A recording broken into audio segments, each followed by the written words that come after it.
Selamat datang di channel ini dan selamat merayakan perayaan Jumat Agung. Pada hari Jumat Agung ini, Gereja Katolik di seluruh dunia tidak merayakan misa atau perayaan Ekaristi, tetapi ibadah Jumat Agung.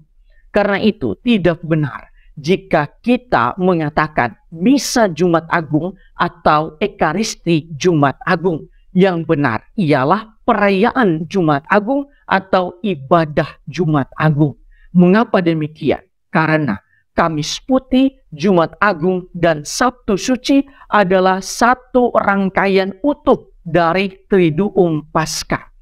Di dalam perayaan Kamis Putih, Ekaristi tidak diakhiri dengan perutusan dan berkat, sehingga Jumat Agung adalah kelanjutan dari perayaan Kamis Putih dan akan ditutup pada Sabtu Suci.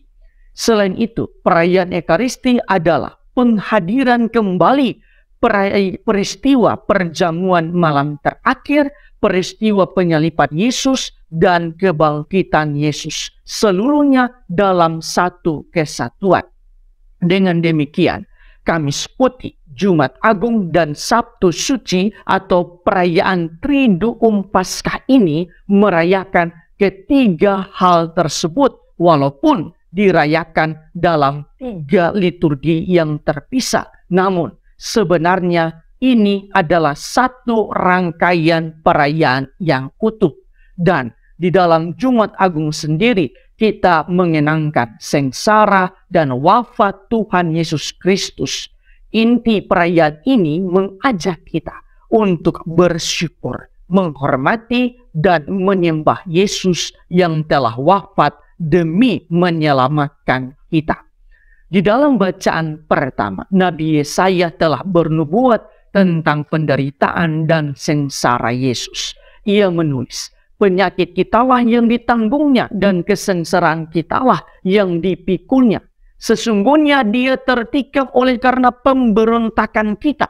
Dia diremukkan oleh karena kejahatan kita. Derita yang mendatangkan keselamatan bagi kita ditimpakan kepadanya. Dan oleh bilur-bilurnya kita menjadi sembuh. Kita sekalian sesat seperti domba, masing-masing mengambil jalan sendiri. Nubuat ini menyadarkan kita bahwa penderitaan dan sengsara yang ditanggung oleh Yesus ialah akibat kesalahan dan dosa-dosa kita. Ia tidak bersalah, tetapi salibnya terasa semakin berat karena harus menanggung segala dosa dan kesalahan semua manusia. Di dalam bacaan yang kedua, Santo Paulus menekankan bahwa Yesus menanggung semuanya itu atas dasar ketaatan. Santo Paulus menulis, sekalipun anak, ia dalam hal ini Yesus telah belajar menjadi taat. Di dalam bacaan Injil kita mendengarkan kisah sengsara, penderitaan, penyaliban, dan kematian Yesus di salib. Kisah ini memperlihatkan bahwa sekalipun Yesus menderita dan sengsara, tetapi Yesus dengan penuh ketaatan, kesetiaan, dan cinta menyelesaikan semuanya itu sampai titik darah yang terakhir. Sahabat-sahabatku yang terkasih, berdasarkan perayaan dan bacaan-bacaan hari ini, marilah kita merenungkan sejumlah remah permenungan. Pertama, di dalam bacaan Injil kita telah menyaksikan bagaimana Yesus mengalami penderitaan. Karena itu kita pun jangan takut menderita di dalam hidup ini, khususnya di dalam kebaikan-kebaikan, pertobatan, dan lain sebagainya. Ada suatu refleksi indah dari seorang teolog abad ini, yaitu Scott Hahn. Beliau menulis, Yesus tidak menghilangkan penderitaan, tetapi dia mengizinkan kita untuk menderita seperti dia. Dia memberkati penderitaan kita dengan kekuatan ilahi dan nilai penebusan. Untuk alasan ini, Santo Paulus bisa bersuka cita di dalam penderitaannya demi Kristus. Santo Josemaria juga mengungkapkan hal yang kurang lebih sama, yaitu Mari kita memberkati rasa sakit. Ia bahkan menulis, cintailah rasa sakit, kuduskanlah rasa sakit, muliakan rasa sakit.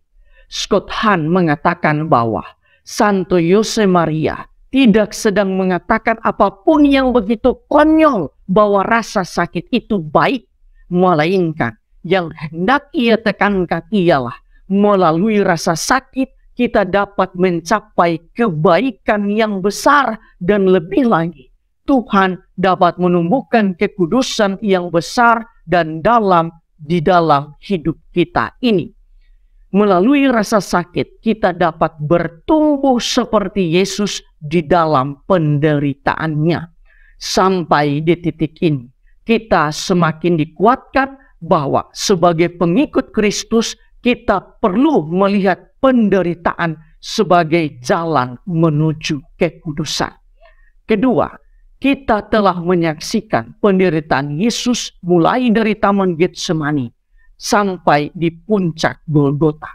Di dalam hidup ini terkadang di antara kita merasa bahwa sayalah orang yang paling kesepian karena ditinggalkan oleh orang-orang terdekatku. Kita lupa bahwa di Taman Getsemani ketika Yesus hendak menghadapi penderitaan, semua orang terdekatnya, yaitu para muridnya, lari meninggalkannya. Kita sering merasa bahwa sayalah orang yang paling menderita dengan beratnya beban hidup. Kita lupa bahwa sejak dari rumah Pilatus sampai di puncak bukit Golgota, Yesus memikul beban salib yang sangat-sangat berat. Kita sering merasa bahwa sayalah yang selalu disakiti dan dihina oleh orang lain. Kita lupa bahwa Yesus telah diludahi, dituduh, dihina, dicaci maki, diolok-olok, dan segala sesuatu yang tidak baik dialami olehnya selama perjalanan salibnya. Singkatnya, ketika kita menderita, ketika kita merasa bahwa kita berada di titik terendah kehidupan kita, maka kita merasa bahwa sayalah orang yang paling menderita di dunia ini. Sehingga kita mengeluh, kita putus asa, kita mau menyerah, dan lain sebagainya. Seharusnya kita bersyukur bahwa kita diizinkan untuk menjalani penderitaan tersebut. Sebab kita lupa bahwa Tuhan yang kita imani telah lebih dahulu mengambil jalan penderitaan itu, supaya di dalam semua penderitaan yang kita alami, Dia akan senantiasa setia menemani kita, karena Ia telah lebih dahulu menderita daripada kita.